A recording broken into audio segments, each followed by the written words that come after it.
Hi, this is your coverage of Chapter 38. We're going to start with 38.1, the formation of a bipolar world. Two goals: understand what the Cold War was and how it started, and understand how the Cold War was played out. So we'll start with the creation of what bipolar is and describe it. Okay, after World War II, two superpowers are going to emerge, the United States and the Soviet Union, and they're each going to push to try to control or influence the world to see it in their ways. In other words, realization of the world in what they view it ought to be like. And this essentially stems to the idea of their economic system, capitalism versus communism, which our economic system often confuse or thrown into government systems, which are technically a little bit different. So with this, they're going to push countries throughout the world to side with one side or the other. And the fear is that if the group is left undecided, in other words, they're kind of neutral, that's scary because you don't know which side they belong. So one of the concepts is it's better to know where that person lies, if they're for you or against you, than to have this ambiguousness as to what side they might choose in the event there's a brawl of some sort. So pushing other countries into selecting one of the things is going to be one of the big impacts or a focus of how this war is fought. Okay? It's called a Cold War specifically because there's no direct fighting between the two groups. There's no hot war involved. They can't have a hot war because soon into the Cold War, both of them have nuclear weapons, and the United States, or the Russians, are definitely crazy enough to use it, and the United States have already used it. They're the only ones to ever use atomic bombs in a true war. So we're definitely crazy enough to use it. Soon after World War II, Europe is set up and it's divided in between East and West. The East controlled by the Soviet Union under communism, and the West directed or influenced by Britain, United States, and French, but primarily by the U.S., okay, on the west side. And then between that is going to be an iron curtain, a true iron curtain that's 50 feet wide and 150 feet tall, made out of pure iron. No, I'm kidding you. Obviously, they can't make a curtain like that. But it references that whatever happens in the East, it's completely closed off to information coming in or out of the area unless it's controlled by the Soviet Union. So this adds to the mystery and the allure as to what really happens behind the curtain. It's kind of like the wizard. The book opens up with the kitchen debate thing. It kind of exemplifies the situation, what's going on. It's in the height of the Cold War. Richard Nixon is our vice president, and he's meeting and escorting Khrushchev, who's the Russian premier, around the United States, and kind of trying to, hey, look how cool the United States is. And he's saying, well, we have something like that back at home. And it starts to set up the antagonistic feelings that exist. Khrushchev is visiting what's called the American National Exhibition, which is kind of like an expo to show all the cool products that have been created, kind of like that exhibition that happened in Britain, the Glass House exhibition. So anyways, they're there talking about things, and things start really bad because the United States had just passed a resolution. It doesn't do anything. It's just a statement that says that that the Russians in particular shouldn't treat their bloc countries so poorly. Well, that leads to antagonistic feelings between the two, and then they get in an argument. Khrushchev says it smells like horse poop in here, and that's the worst smell in the world. And then Nixon, who knew that Khrushchev used to raise pigs when he was younger, says, yeah, there's one thing that does smell worse than horse poop, and that's pig poop. And so that's kind of like this weird situation where, diplomats don't usually talk like that when they're going to, because they don't like each other. So it sets up the public discord. In other words, they're going to publicly talk about the merits of communism versus capitalism and what's going on. And it kind of typifies what's called the kitchen debate between the two societies and the differences how they view it. So here's a picture of what we call occupied Germany. Take a look at, there's East Germany and West Germany, and look where Berlin is. Notice that Berlin is it's completely into the middle of East Germany.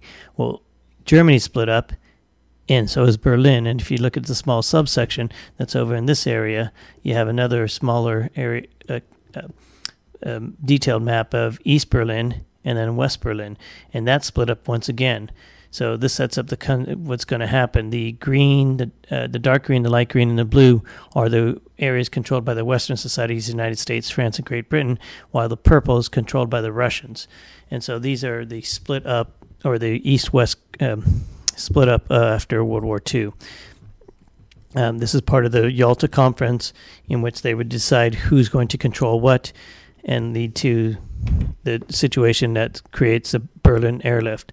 So in this, the Russians are mad because they had the statement was that if the West does anything, they have to tell the Russians what they're doing. If the Russians do anything on their side that they're controlling, they have to tell the West.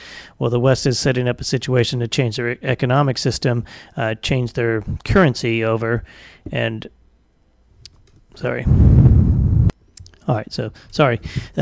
United States changed the currency, what was going on in their part of West Germany, changing it to the new Deutschmark, and to try to revive their economic system without giving permission or talking to the Russians. The Russians get upset, so they close off Berlin, and they surround it. Remember that the Berlin is in the middle of East Germany, and so they close off the road. They put a barrier down. Now, the U.S. troops can't drive through it, and therefore they can't supply the city of Berlin, the western part, the part they're dedicated to continue to support, and so there's a problem. Okay. If the U.S. runs through the barricade, through the blockade, that's created an act of war. The war could go hot. In other words, they could get into a full-on war with Russia. They don't want to do that. They're just coming out of World War II and cause a whole bunch of chaos, okay, and things could go very bad. So the U.S. then embargoes on Soviet Union in retaliation, and then they're going to support the West Berlin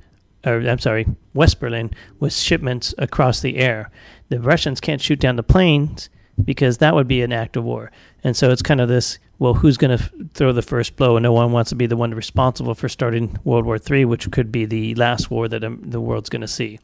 The end result is they create East Berlin will be the German Democratic Republic, and then the Federal Republic of Germany is going to be West Berlin and a new capital in Bonn. Okay, and this makes a clear separation between East Germany and West Germany, and also within Berlin. Later, we fast forward to the 1960s, okay, and the Russians are going to initiate the construction of the Berlin Wall to close off East Berlin to people escaping from East Berlin into West Berlin.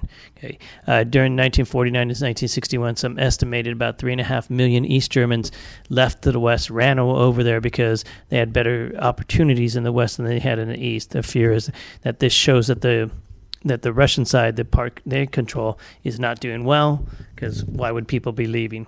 In particular, they're going to lose a lot of skilled laborers and workers and people who had better technical skills. So this doesn't look good on them. So what they do is build up a wall to stop that from happening.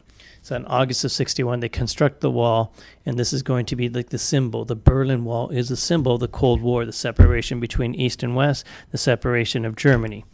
Okay. This moves into the phase of what's called the arms race, in particular the alliance race. So the United States, quickly after World War II, sets up this group called the North Atlantic Treaty Organization, which is a kind of a gang. And they're going to encourage the people that they influence with the Marshall Plan and other places to join this for mutual assured protection.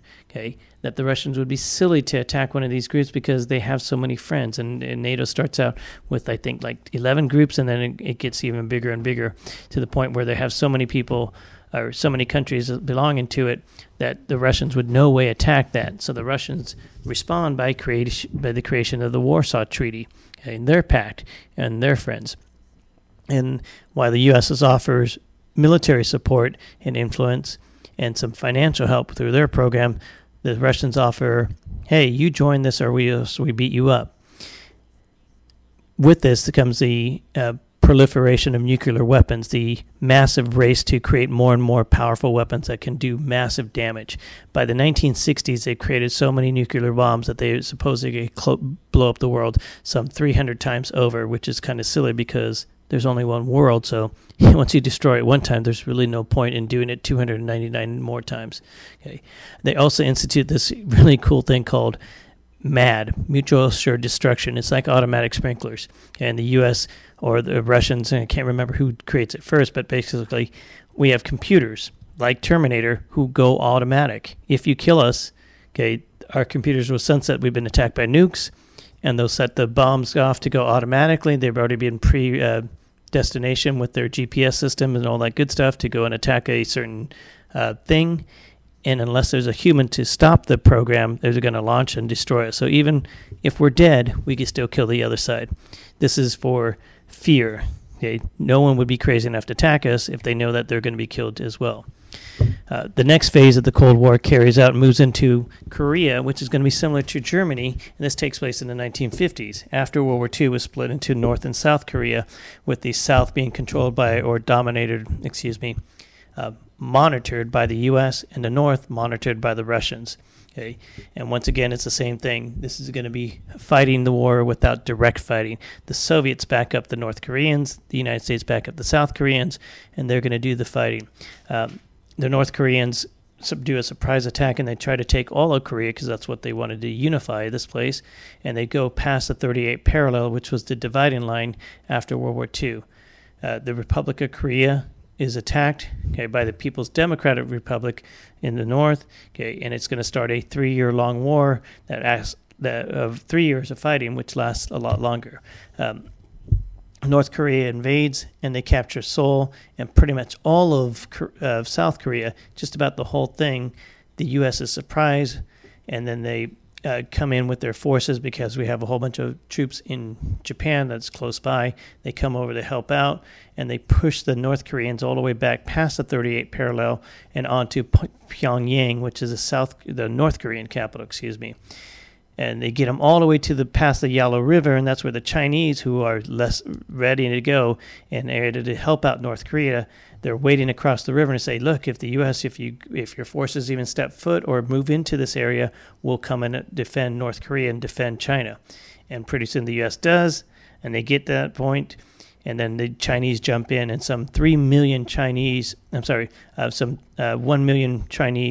start to push forward and to push the U.S. back all the way back to the 38 parallel. The end result is a ceasefire takes place, which means they stop the fighting, and the dividing line goes back to the 38 parallel, the same exact spot where it started out, but 3 million Koreans are going to be killed during this conflict. No peace treaty is officially signed, and the tensions continue. Even to today, there is no official peace treaty between the groups. But this is a classic example of what's called containment. By this time, the United States has set up a policy where they're going to try to contain communism, keep it from spreading. And so to do this, they're going to try to coordinate efforts across the world to get groups to join them to be on their side, in case the big event happens like a world war. So they're going to create further things like NATO. This one's going to be called CETO, the Southeast Asian Treaty Organization. Which is kind of like a different version, a different regional area for NATO. This coincides with the concept what's called the domino theory, which becomes a vivid idea of if one place falls to communism, the next place falls to communism, and the next place like a string of dominoes that were stood up, and one falls, and creating a sequence of events where the rest fall.